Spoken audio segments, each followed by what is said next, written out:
Halo sahabat online, sebelum kita mulai videonya, jangan lupa klik tombol like dan subscribe.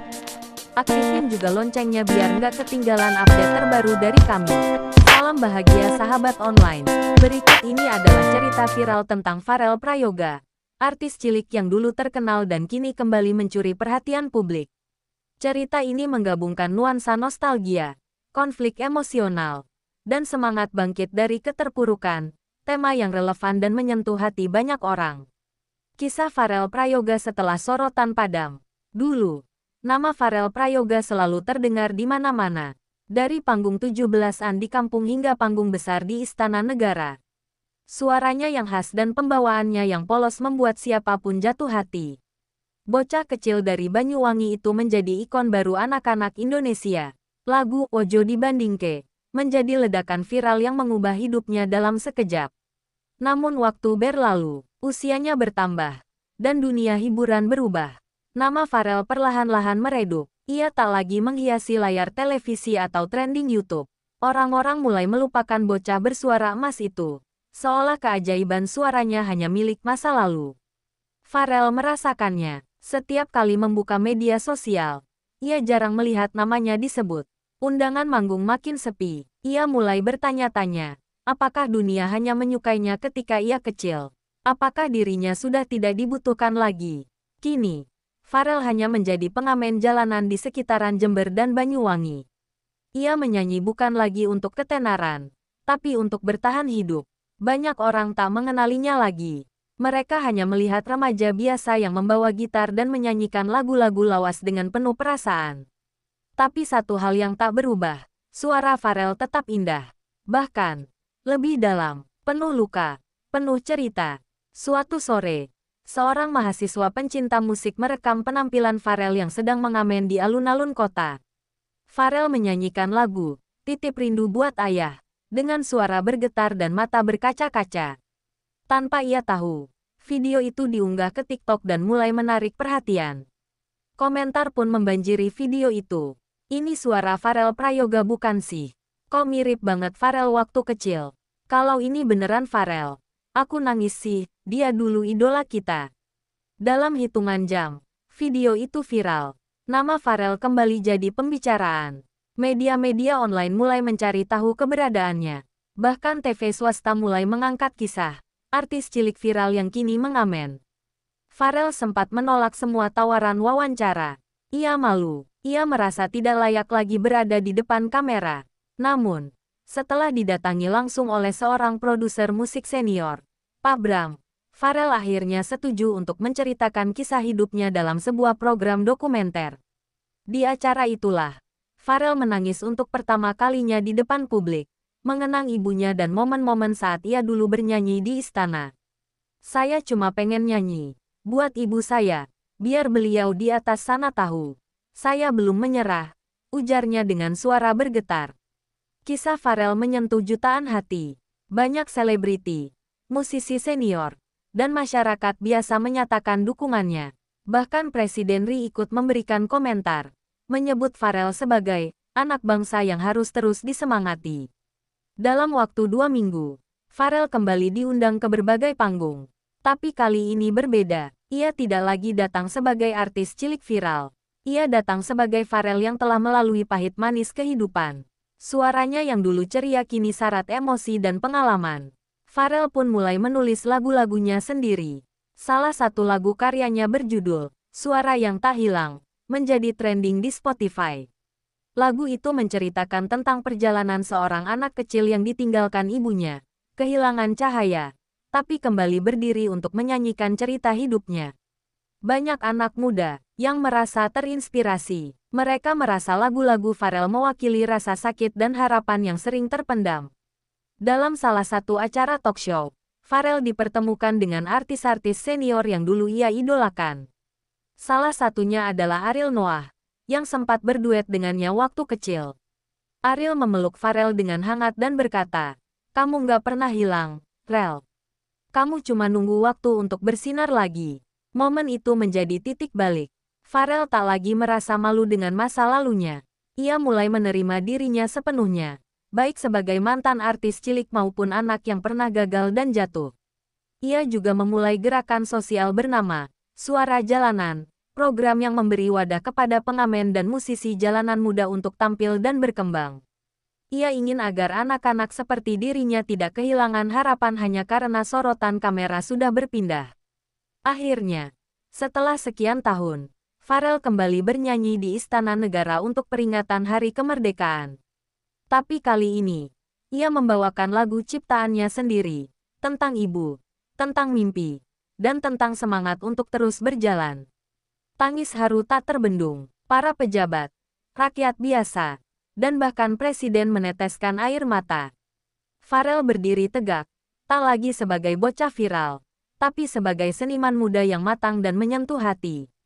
Terima kasih sudah tidak melupakan suara saya, ucapnya di akhir lagu, membuat seluruh Indonesia kembali jatuh cinta pada suara yang dulu pernah mewarnai masa kecil mereka. Mantap, kita ambil nomor 2. Pharrell dibully karena suaranya berubah, tapi bangkit dengan genre musik baru.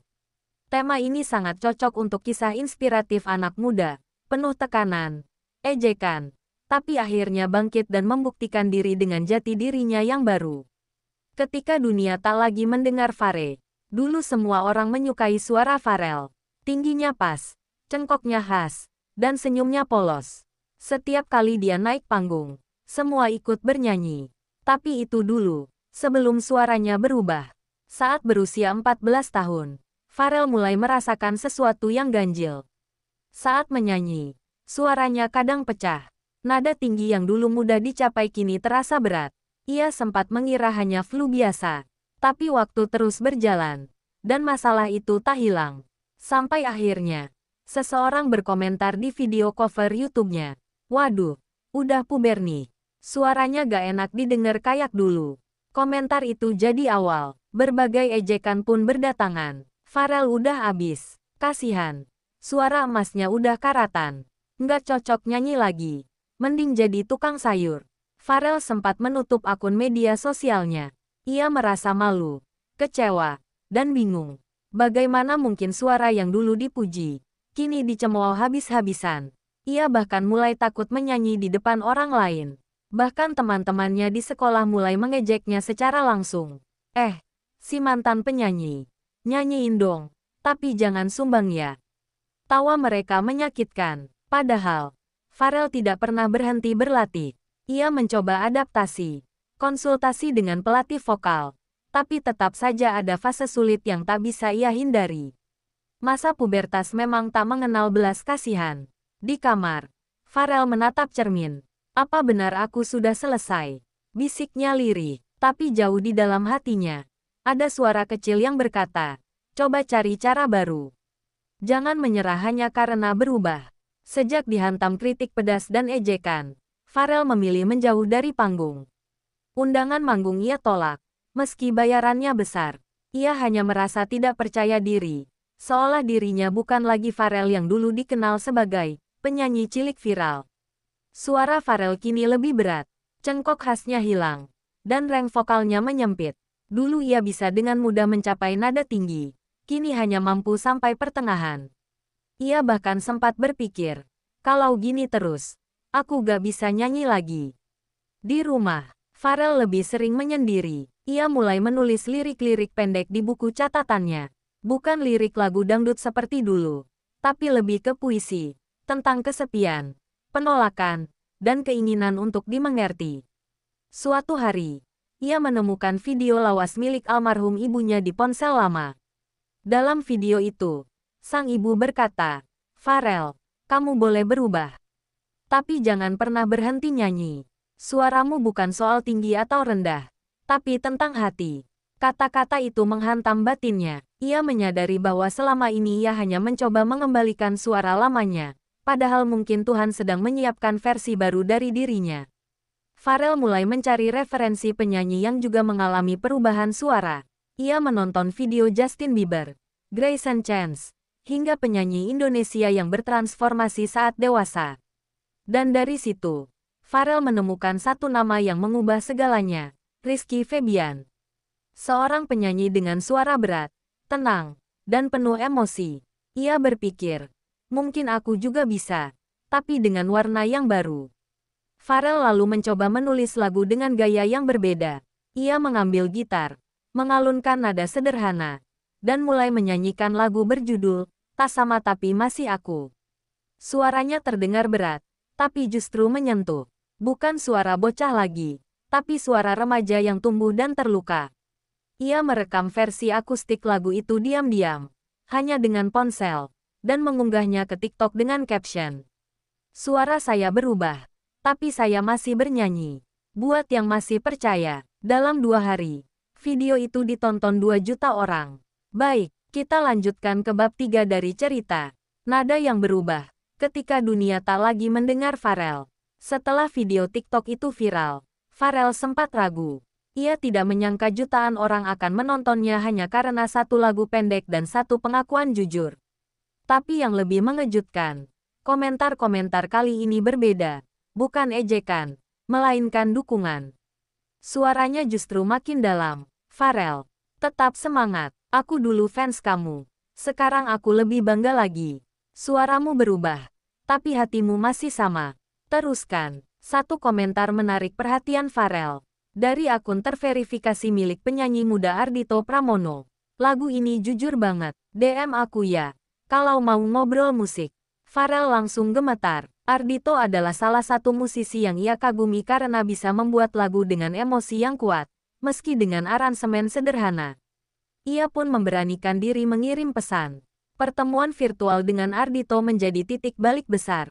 Dalam panggilan video, Ardhito berkata, "Rel, suara kamu bukan rusak. Itu dewasa, dan kamu jujur banget di lagu itu.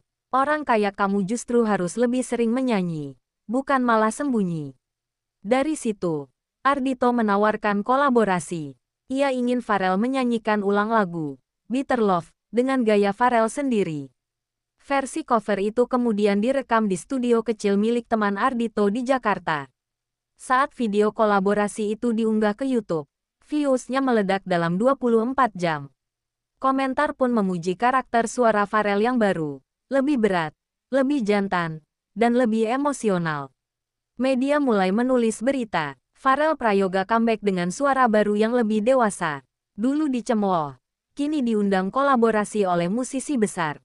Pharrell juga diundang tampil di acara televisi musik, bukan sebagai bintang cilik nostalgia, tapi sebagai bintang baru dengan warna musik yang berbeda. Namun Pharrell tidak puas berhenti di situ. Ia merasa perlu memperdalam gaya musiknya. Ia mulai mendengarkan lagu-lagu soul, indie pop, bahkan sedikit jazz.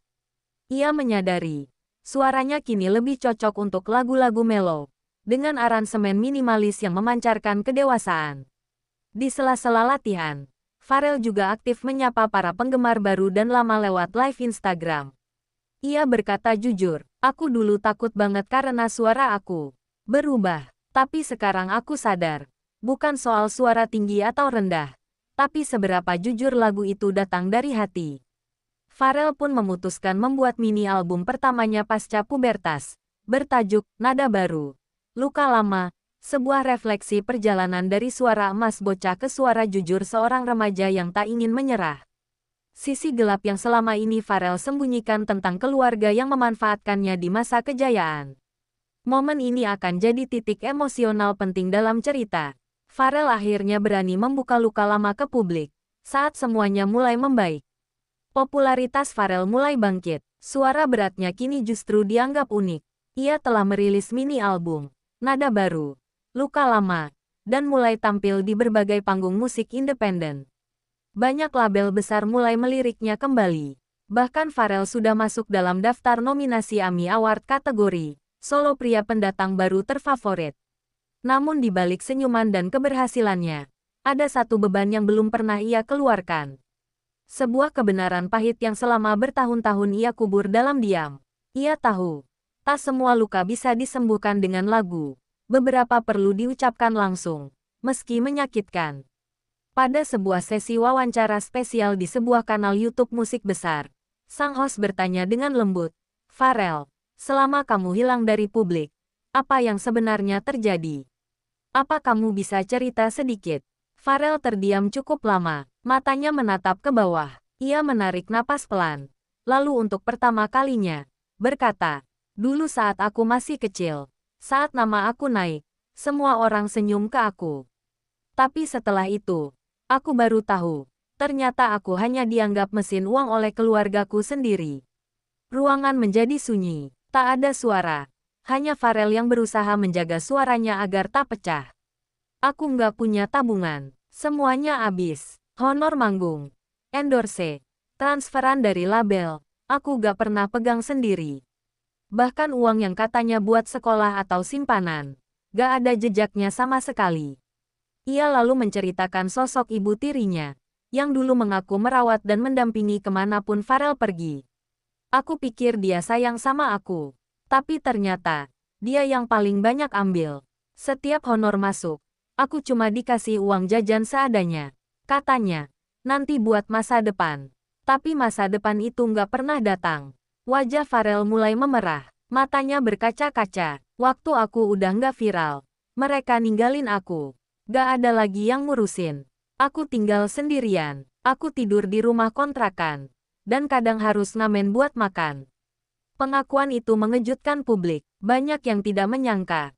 Di balik kepopuleran Farel dulu, tersimpan cerita eksploitasi dari orang-orang terdekatnya sendiri. Setelah wawancara itu tayang, media sosial meledak. Hashtag seperti tagar kebenaran Farel dan tagar keadilan untuk Farel menjadi trending. Para artis, musisi, dan bahkan tokoh publik menyatakan simpatinya. Tak sedikit juga yang meminta agar kasus ini diusut. Namun Farel dengan bijak berkata, "Aku gak mau balas dendam. Aku cuma ingin mereka tahu bahwa aku tahu kebenarannya. Dan sekarang, aku gak bisa dimanfaatkan lagi." Ia pun menjadikan pengalamannya sebagai inspirasi untuk lagu barunya, berjudul "Yang Mereka Ambil", sebuah lagu mellow dengan piano dan lirik tajam yang menceritakan bagaimana anak kecil diperas demi uang, lalu dibuang saat tak berguna lagi. Dari luka, tumbuh suara baru. Setelah pengakuannya viral, Farel menerima ribuan pesan dari orang-orang yang terinspirasi. Beberapa adalah mantan artis cilik, anak-anak jalanan, hingga remaja yang merasa pernah dimanfaatkan oleh keluarga atau manajer mereka. Salah satu pesan yang paling menyentuh datang dari seorang anak bernama Hilda, 11 tahun, penyanyi jalanan di Bandung. "Kak Farel, aku juga disuruh nyanyi setiap hari biar bisa makan. Tapi sekarang aku tahu kalau aku punya hak juga buat belajar dan bermimpi," tulisnya. Pesan itu menggerakkan hati Farel. Ia sadar, perjuangannya belum selesai. Suaranya bukan hanya untuk bernyanyi, tapi juga untuk memperjuangkan mereka yang tak bisa bersuara. Bersama beberapa teman musisi dan aktivis, Farel mendirikan sebuah yayasan bernama Nada Hati, tempat rehabilitasi, pelatihan, dan perlindungan bagi anak-anak musisi jalanan dan mantan artis cilik yang kehilangan arah. Di yayasan itu, anak-anak diajarkan musik, manajemen keuangan, serta diberi ruang untuk belajar dan tumbuh dengan aman tanpa tekanan. Tak hanya vokal, mereka diajak untuk mengolah emosi lewat lagu, puisi, dan pertunjukan kecil. Farel juga bekerja sama dengan beberapa label musik independen untuk memberikan panggung bagi anak-anak berbakat tanpa syarat kontrak yang memberatkan. Ia ingin menciptakan industri musik yang lebih manusiawi, terutama untuk talenta muda. Album kedua Farel, bertajuk "Suara Yang Tak Mereka Punya", menjadi simbol perlawanan dan kebebasan. Lagu-lagunya bercerita tentang kejujuran, masa kecil yang direnggut, dan keberanian untuk memulai dari nol. Salah satu lagu yang paling viral adalah "Aku Tetap Anak Kecil Ibu", lagu sederhana yang ditulis dari puisi lama ibunya yang ia temukan di lemari tua. Kini, setiap Farel manggung, ia selalu menyisihkan hasilnya untuk mendanai operasional yayasannya. Ia juga rutin mengunjungi panti asuhan dan sekolah-sekolah, berbicara tentang pentingnya menjaga mimpi dan keberanian untuk berkata, "Tidak," saat kita dieksploitasi. Farel juga membuat video dokumenter yang menceritakan seluruh kisah hidupnya, dari masa keemasan, kejatuhan, eksploitasi keluarga, hingga kebangkitan yang bermakna. Judul dokumenternya, "Bukan Suara Mereka, Tapi Suara Saya." Dokumenter itu ditayangkan di bioskop komunitas dan festival film remaja. Banyak yang menangis saat menontonnya, terutama saat bagian Farel kecil berkata dalam arsip video, Aku mau jadi penyanyi biar ibu bahagia. Kini, Pharrell bukan hanya penyanyi. Ia adalah gerakan. Ia adalah inspirasi. Ia adalah suara dari banyak anak yang tak pernah diberi kesempatan bicara. Dan di akhir setiap konsernya, Pharrell selalu menutup dengan kalimat yang kini menjadi ikon. Suaraku boleh berubah, tapi hatiku masih sama. Kalau kamu merasa cerita ini menyentuh dan penting untuk disuarakan, bantu kami dengan like, komentar pendapatmu di bawah. Dan jangan lupa subscribe agar kisah-kisah inspiratif lainnya terus hadir di layar kamu. Terima kasih. Salam bahagia sahabat online.